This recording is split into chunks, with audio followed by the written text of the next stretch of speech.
What if we make the substituent even more complex?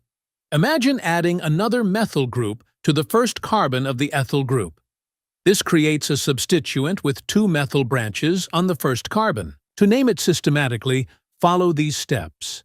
Identify the longest chain within the substituent. The ethyl group remains the base chain. Number the carbons in the ethyl chain. Start with the carbon attached to the main chain as carbon 1. Name the branches.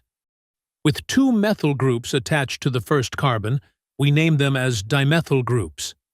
The systematic name of this substituent becomes 1,1-dimethylethyl.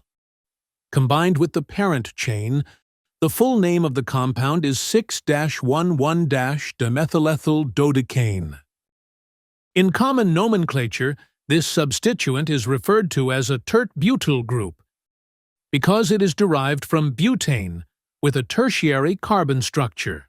Using the common naming method, the compound's name would be 6-tert-butyl-dodecaine. This was just a short extract, giving you a glimpse into how to name complex substituents using IUPAC rules. If you really want to master the method, step by step, and feel confident applying it, watch the complete video right here on your screen and take your understanding to the next level.